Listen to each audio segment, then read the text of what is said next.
7 ते 9 कीर्तन करायचे. अगदी 15 ते 20 मिनिटांमध्ये आपण रुक्मिणी स्वयंवर या ठिकाणी सादर करत आहोत. बघा, विदर्भ देशाचा राजा कोण? भीमक किंवा भीष्मक. त्यांना 5 मुलं आणि 1 कन्या. रुक्मिणी म्हणतात. रुक्मी, रुक्मगत, रुक्मकशी, रुक्ममाळी आणि रुक्मबाहू असे 5 बंधू रुक्मिणी महाराज. एकदा काय झालं, कीर्तिमुख नावाचा ब्राह्मण आला. कुठं? राजसभा चालू आहे आणि चाललेली असताना त्याच ठिकाणी तो तिथं आला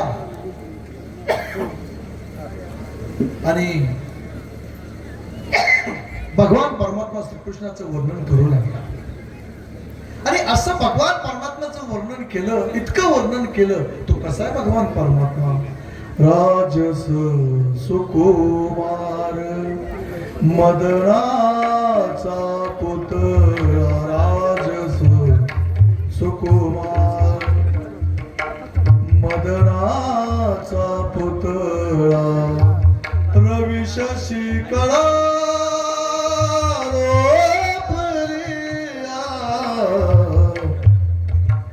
कस्तुरी मळवट चंदनाची ओटी. कस्तुरी मळवट चंदनाची ओटी. त्या कीर्तिमुख नावाच्या ब्राह्मणाने आमच्या भगवान परमात्म्याचं वर्णन करावं. इतकं वर्णन, इतकं वर्णन, इतकं वर्णन केलं की त्याच ठिकाणी ते रुक्मिणी मातेने ऐकलं. आणि ऐकल्यानंतर काय झालं, तर मूर्छा येऊन आमच्या रुक्मिणी माता खाली पडल्या. खाली पडल्यानंतर प्रत्येकाला वाटलं, अरे काय झालं, काय झालं? म्हणजे बहुतेक हिला भूत बाधा झालेली असेल. काय झालं? हिला भूत लागलं असेल म्हणजे रुक्मिणी मातेला.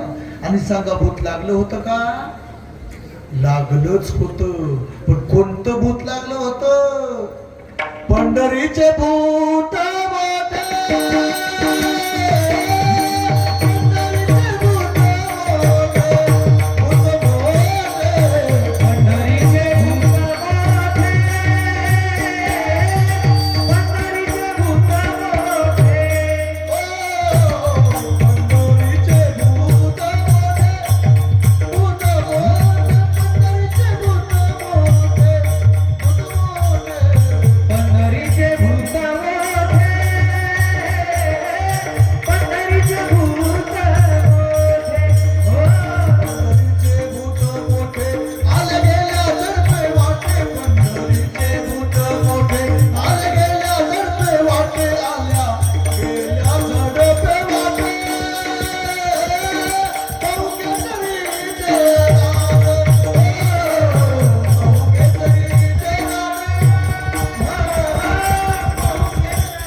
मेल्या झडपे वाटे बहु खेचरे चेरा जाता वेडे होय म्हण. अहो तो भगवान परमात्मा भक्तासाठी वेडा होताय का? तर भक्त सुद्धा त्या भगवान परमात्म्यासाठी वेडे होता. वेडा झाला वेडा झाला लाचवला मातीची ज्या सुखा गावले देव वेडावला ज्या सुखा गावले देव वेडावला वैकुंठ सोडून संत सदनी राहिला वैकुंठ सोडून संत सदनी राहिला. तो भगवान परमात्मा वेडा झाला का? भक्तासाठी. कारण भक्त सुद्धा वेडे होत होते. आणि मग आमच्या रुक्मिणी मातेला काय झालं आणि शेवटी सावध झाल्यानंतर आमच्या रुक्मिणी मातेनं आपल्या वडिलांना सांगितलं मला लग्न करायचं तर त्या भगवान परमात्म्यासाठीच. आणि खरं सांगू म्हटलं तर मुलगी जर असेल ना तर मुलीच्या लग्नाची काळजी बापाला असतेच 100%. तसं आमच्या राजा भीमकाला सुद्धा मुलीच्या लग्नाची काळजी होती. राजा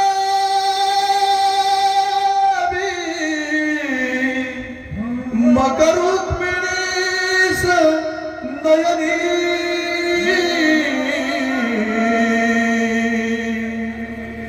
देखो चिंता करी चिंता करू लागला. काय की आता ही मुलगी मी कोणाला द्यायचो. पण ज्यावेळेस आमच्या राजा भीमकाला सांगितलं आमच्या रुक्मिणी माते मला पती करेल तर फक्त एकच तो भगवान परमात्मा. पण बाबानो रुक्मी हा त्यांचा थोरला मुलगा. त्याला विचारल्याशिवाय लग्न होणार नाही हे कोणाला माहित होतं? भीमकाला माहित होत. आणि मग तो म्हणू लागला रुक्मी पुत्र वडील त्यास पुसरे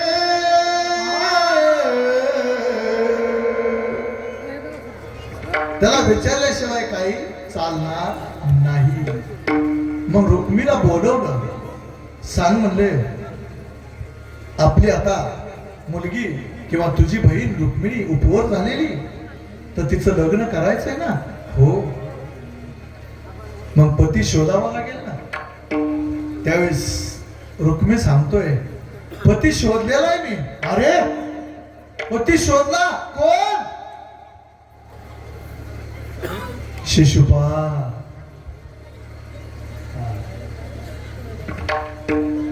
वाईट वाटलं कोणाला? भीमकाला. अरे आपल्या मुलीने जो वर शोधला तोच चांगला.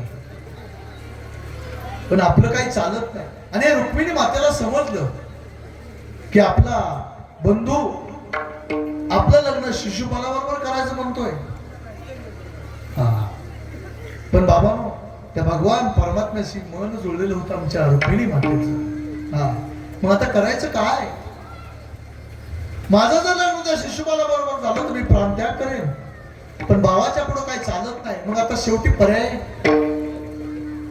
जर तुम्हाला देव भेटावा असं वाटत असेल ना आता राजकारण चालू आहे. राजकारणाबद्दल बोलायला नको. नाहीतर परत म्हणतील महाराज ह्या पक्षाचं का त्या पक्षाचं. आम्हाला कुठलाच पक्ष नसतो महाराज. आम्ही जर पक्ष म्हणत बसलो तर आम्हाला अवघड होऊन जाईल. पण सांगून जाईल बरं का आता 2 मिनिटात की भाजपची लोक आली जर आम्हाला त्यांनी बोलवलं ना आमंत्रण केलं ना की महाराज या कीर्तन सेवा करायची भाजपची लोक असतील तर आम्ही चालू करतो. वचन ऐका कमळापती माझी रंकाची विनंती. काय करायचे आपल्याला? आणि कदाचित जर घड्याळाची पुढे बसलेले असतात ना घडी घडी वाटयाची पाय अजून किती आहे अवकाश अवघड आहे महाराज. धनुष्यबाणाचं आले तर हाती घेऊन या बाण फिर.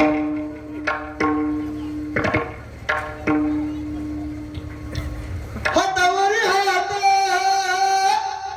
हा सोनी हा पळी. काय करायचं आपल्याला? आता तुम्ही कोणत्या पक्षाचे? राम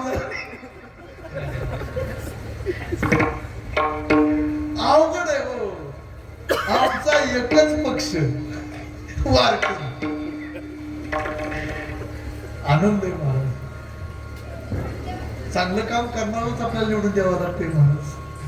मग आपल्या पुन्हा समजायचं आपली कामं चांगली कोण करणार. मी काय इथं प्रचार करायला नाही बरं का आलो. नाही तर महाराज म्हणतील तुम्ही प्रचार करताय का?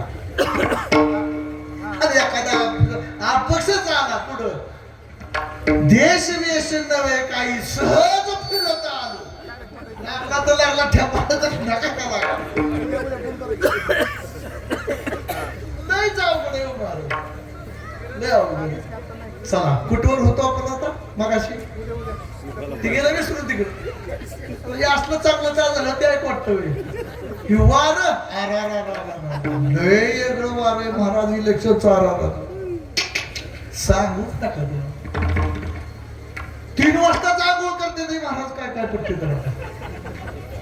3 वाजता आंघोळ. 7 वाजले तरी उठत नव्हतं. 3 वाजता तिकडं प्रचाराला जायचंय. तर कुणाचा प्रचार करतो? उमेदवार घरी झोपल्या तरी पळतोय कुठे रस्त्याने. काय लईच अवघड आहे महाराज.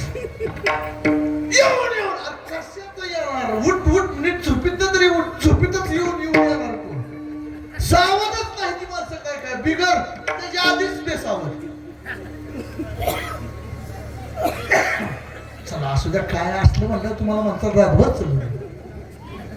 पण वेळेत कीर्तन असतात. कीर्तनाची वेळ मर्यादा जास्त लांब जावं. मग रुक्मिणी माता. मग शिशुपाल आता करायचं काय? पण मी सांगून जाईल तुम्हाला. देव जर भेटावा असं वाटत असेल ना. देव देव मुख्यमंत्र्याकडे जायचं. तुम्ही डायरेक्ट गेला तुम्हाला मुख्यमंत्री साहेब ओळखतील का? नाही.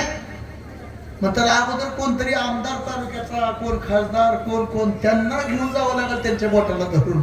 तेव्हा मग ते देव ओळखल. कोण कुठला म्हणणार असलं होतं ना. हा म्हणून संतवीन प्राप्ती नाही ऐसे वेदांती ग्वाही. मग आमच्या रुक्मिणी मातेने ओळखलं. काय करावं लागेल? तर आपल्याला संताकडे अगोदर जावं लागेल. मग सुदेव नावाचा ब्राह्मण त्यांना बोलवलं. आणि सुदेव नावाचे ब्राह्मण पुढे आल्यानंतर श्री संताची माथा चरणावरी साष्टांग हे करी दंडवत. आणि असं सांगितल्यानंतर महाराज सुदेव ब्राह्मणाला बोलवलं गेलं आणि सांगितलं माझं एक काम करा. काय काम करा? द्वारकेला जा भगवान परमात्म्याकडे आणि त्याला निरोप द्या की तुझ्याशी मला लग्न करायचे. तुझ्याशिवाय मी दुसऱ्या बरोबर लग्न करणार नाही. आणि जर मला वेळ आलीच तर मी प्राण त्याग करेन पण दुसऱ्याशी लग्न करणार. आणि असं म्हटल्यानंतर महाराज सुदेव ब्राह्मणाने सांगितलं मी जातो पण मला काहीतरी लिहून चिठ्ठीवरती द्या. मग जगातलं पहिलं प्रेमपत्र कुणी लिहिलं असेल तर आमच्या रुक्मिणी मातेने लिहिलेलं पहिलं प्रेमपत्र. कोणासाठी? भगवान परमात्म्यासाठी पहिलं प्रेमपत्र. 7 श्लोक आहेत त्याच्यावर. आणि ते श्लोक घेतले सुदेव ब्राह्मणाने आणि द्वारकेमध्ये. आणि द्वारकेमध्ये गेल्यानंतर भगवान परमात्म्याच्या पुढं उभा राहिले आणि त्यांचं स्वागत केलं. आणि स्वागत केल्यानंतर महाराज त्याच ठिकाणी भगवान परमात्म्याने सांगितलं या बसा. आदरातिथ्य केलं. कशासाठी आगमन तुमचं? कशासाठी आगमन? आणि आगमन म्हटल्यानंतर महाराज त्यांनी सांगितलं रुक्मिणी मातेने पत्र दिलं ते वाचा. आणि त्या पत्रामधला मजकूर काय ते पहा. आणि त्याच्यामध्ये मजकूर होता की मी लग्न करेन तर भगवान परमात्मा तुझ्यासाठीच करेन, तुझ्याशीच करेन, अन्य जर माझं लग्न दुसरीकडे लागलं असतं मी प्राणत्याग करेन. आणि मग सुदैव ब्राह्मणाने सांगितलं की आत्ताच्या आत्ता तुम्ही आज आत्ता नव्हे ताबडतोब तुम्ही आत्ताच कौंडिन्य बरोबर चला, कारण उद्या सकाळी लग्न आहे. कोणाचं? रुक्मिणी मातेचं, शिशुपालाबरोबर, दमघोष राजा शिशुपाल त्याच्याबरोबर. आणि मग रातोरात आमचे भगवान परमात्मा निघाले. आणि निघाल्यानंतर त्याच्यामध्ये पत्रामध्ये नमूद केलेलं होतं. काय नमूद केलेलं होतं? की गावाच्या बाहेर अंबिका मातेचं मंदिर आहे आणि त्या मंदिरामध्ये मी पूजा करण्यासाठी येणार आहे आणि तिथून तुम्ही मला घेऊन जा. ते प्रेमपत्र पहिलं. आणि वेळ लावू नका, वेळेतच या. बरोबर आहे का नाही? वेळ लावू नका, वेळेतच या. आणि वेळेत आलं तरच आपलं काम होतं, अन्यथा आपली कामं होत नाहीत. ज्याला समजलं त्याला समजलं. मग बरोबर भगवान परमात्मा रातोरात गेले आणि अंबिका मातेच्या तिथं जाऊन थांबले. आणि थांबल्यानंतर बाबांनो रुक्मिणी माता त्या ठिकाणी गेल्या. आता ही सगळी चिंता आमच्या भीमराजाला होती बरं का, की आता हे कसं घडल, कसं घडल. आज जर या ठिकाणी युद्ध झालं तर, आणि जर भगवान परमात्मा रुक्मिणी मातेला नाहीच मिळाले तर रुक्मिणी माता प्राणत्याग करणार, प्राणत्याग करणार. आणि शेवटी भगवान परमात्मा त्या ठिकाणी आले. आल्यानंतर रुक्मिणी माता त्या मंदिरात गेल्या आणि गेल्यानंतर आमच्या अंबिका मातेच्या पुढं दर्शन घेतलं आणि सांगितलं एकच मागणं. काय? तर तो भगवान परमात्माच माझ्याशी लग्न व्हावं, त्याचाच झाला पाहिजे, अन्य दुसऱ्याशी नाही झाला पाहिजे, एवढंच मागणं मागते. आणि विजयाची माळ महाराज त्या ठिकाणी आमच्या रुक्मिणी मातेच्या हातामध्ये पडली. अंबिका मातेने प्रसाद दिला आणि तो प्रसाद दिल्यानंतर अंबिका मातेने प्रसाद दिला आणि आमच्या रुक्मिणी मातेला आनंद झाला. का? आता आपल्याला भगवान परमात्मा मिळणार. आणि तेवढ्या इकडं तिकडं बघतायत की आता देव काय येणार, देव काय येणार, आता तर मला जावं लागेल, देव काय येणार, आता तर मला जावं लागेल. तेवढ्यामध्ये सुदैव ब्राह्मणाने खुनेने सांगितले की तो भगवान परमात्मा आलेला आहे. आणि आलेला आहे असं सांगितल्यानंतर बघा आलेत का? आलेत ना?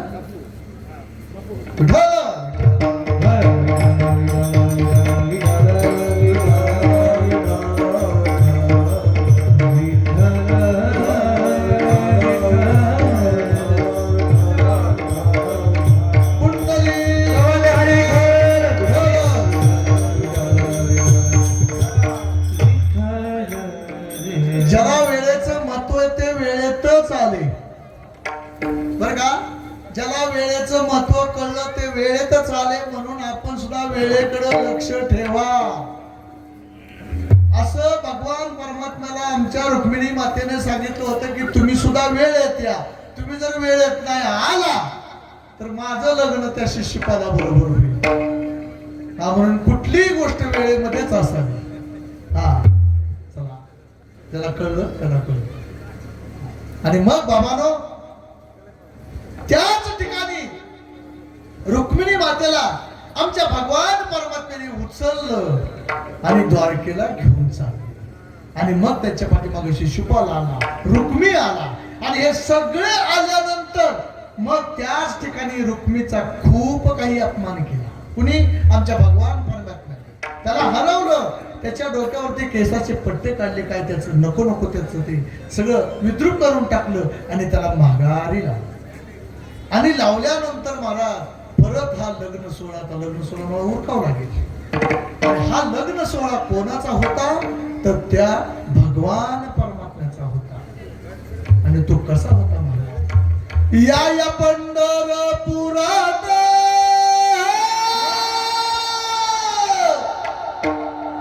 या पंढरपुरात काही वाजत गाजत सोन्याचं बासिंग लगीन देवाचं लागत. सोन्याचं बासिंग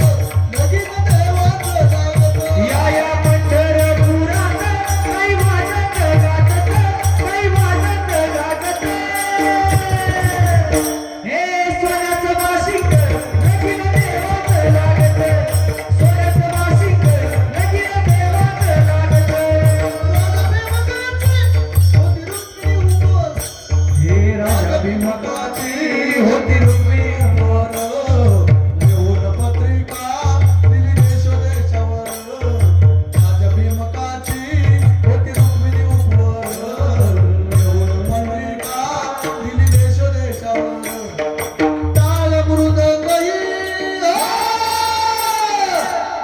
मृदंगही किती हर्षाने वाजत सोन्याचं वासिंग लगीन देवात लागत सोन्याचं वासिंग लगीन देवात लागत सोन्याचं वासिंग लगीन देवात लागत सोन्याचं वासिंग लगीन देवात लागत विठुरायाच्या लग्नाला हसुबाई नवरी नटली नवरी नवरी नवरी नवरी कालवाई सुपारी फुटली नवरी नटली कालवाई सुपारी फुटली नवरी नटली कालवाई सुपारी फुटली नवरी नटली कालवाई सुपारी फुटली विठुरायाच्या लग्नाला हो आलवारी कोण कोण विठुरायाच्या लग्नाला हो आलवारी कोण कोण संग पार्वती घेऊन आले शंकर भगवान संग पार्वती घेऊन आले शंकर भगवान या तरंगवाडीत वैभव साखर वाटली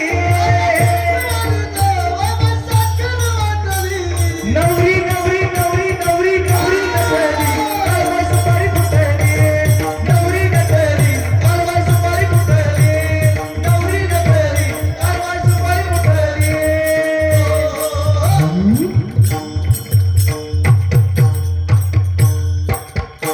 काय सोहळा आहे महाराज अक्षता वाटल्या का हा लाव अक्षता वाटायला आता हे लग्न म्हणजे काय चिल्लर लोकांचं लग्न नाही महाराज देवाचं शाही सोहळा आहे मोठा हा आता मस्तपैकी अक्षता वाटायच्या अक्षता टाकल्यानंतर सगळ्यांनी जेवण करून जायचं आणि आहेर काढायला कोणी विसरायचं नाही त्यावेळेपासून आहेर होते महाराज त्यावेळेपासून आहेर होते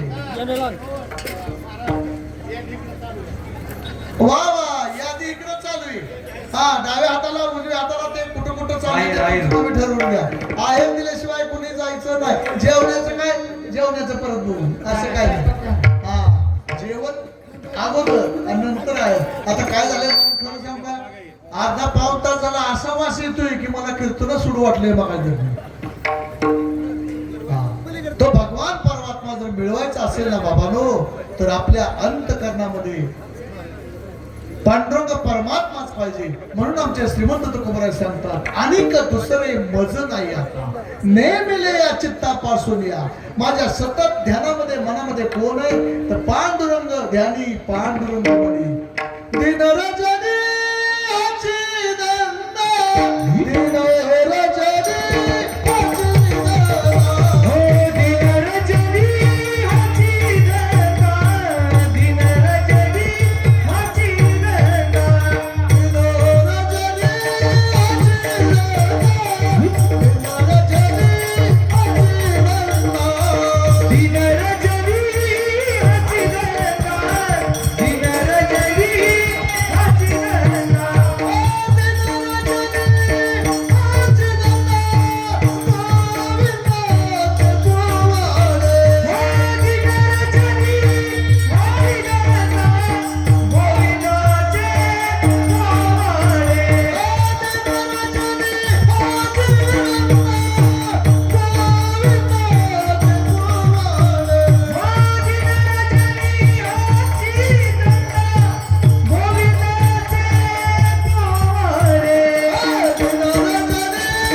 नामस्मरण पांडुरंग ध्यानी पांडुरंग म्हणी किती जागृती स्वप्नी पांडुरंग पडिले वळण इंद्रिया सगळा भाव तो निराळा नाही तुझा. भगवंता आमच्या मनामधला भाव म्हणजे कोण तर फक्त भगवान पांडुरंग परमात्मा. आणि देवाला काय लागतं महाराज? काही न लगे भावची कारण तुका म्हणे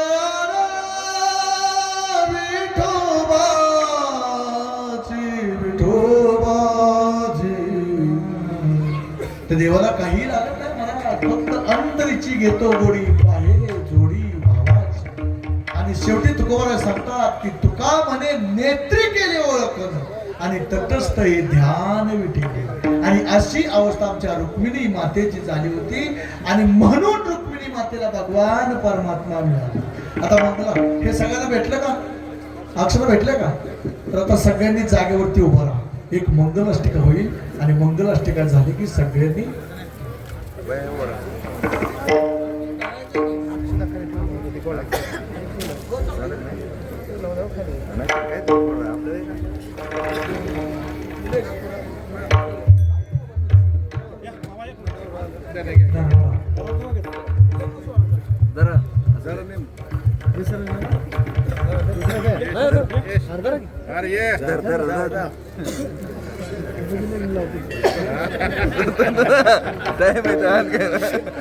शुभ मंगल सावधान सावधान शुभ मंगल सावधान सावधान शुभ मंगल सावधान सावधान शुभ मंगल सावधान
अरे बाबा हे देवाचं लग्न आहे, तुमच्या आमच्या सारख्याचं लग्न नाही, देवाचं लग्न आहे बाबा, शाही सोहळा आहे. आणि खरंच महाराज आज या तरंगवाडी मध्ये आलोय असं वाटतं, खरंच पंढरपुरातच आल्यासारखं वाटतंय. आज पंढरपुरामध्ये काय सोहळा, या पंढरपुरात, या पंढरपुरात काही वाचलं का